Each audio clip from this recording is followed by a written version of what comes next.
বান্দার মেরাজ, বান্দা চাইলে আল্লাহ তাআলার সাথে মেরাজ করতে পারেন। হ্যাঁ, রাসূলুল্লাহ সাল্লাল্লাহু আলাইহি ওয়াসাল্লাম বলেন, আসসালাতু মিরাজুল মুমিনিন, আমার উম্মতের জন্য, মুমিনের জন্য, ইমানদারের জন্য নামাজ হচ্ছে মেরাজ স্বরূপ। কিভাবে? আপনি যখন নামাজে দাঁড়িয়ে বলবেন আল্লাহু আকবার, তখন আল্লাহ সুবহানাহু ওয়া তাআলা ফেরেশতাদেরকে আহ্বান করবেন, হে ফেরেশতারা, আল্লাহু আকবার কে বলেছে? বলবে অমুক বান্দা আল্লাহু আকবার বলেছে, নামাজে দাঁড়িয়েছে।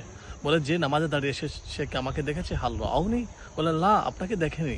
বলে, আমাকে দেখলে কি করতো? বলে, আসাধ্য, এর চাইতে আরো কঠিন, আরো অনেক চমৎকারভাবে ইবাদত করতো। বলে, হাল রাআউহাল জান্নাহ, জান্নাত দেখেছে? না, জান্নাতও দেখেনি। বলে, হাল রাআউহান নার, জাহান্নাম দেখেছে? না, জাহান্নামও দেখেনি। বলে, আমাকে না দেখে, জান্নাত না দেখে, জাহান্নাম না দেখে যে ব্যক্তি নামাজে দাঁড়িয়ে আল্লাহু আকবার বলেছে, তোমরা সাক্ষী থাকো, কদ গফারতু লাকুম, আমি আল্লাহ ওই বান্দার জীবনের গুনাহ ক্ষমা করে দিলাম।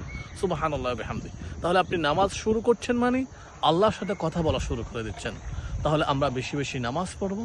বেশি বেশি নামাজ পড়া মানে আল্লাহর সাথে বেশি বেশি কথা বলা, বেশি বেশি মেরাজ করা। আল্লাহ সুবহানাহু ওয়া তাআলা বেশি বেশি নামাজ আদায়ের মাধ্যমে আল্লাহ সুবহানাহু ওয়া তাআলার সাথে মেরাজ করার জন্য আমাদের তৌফিক দান করুন। আমিন।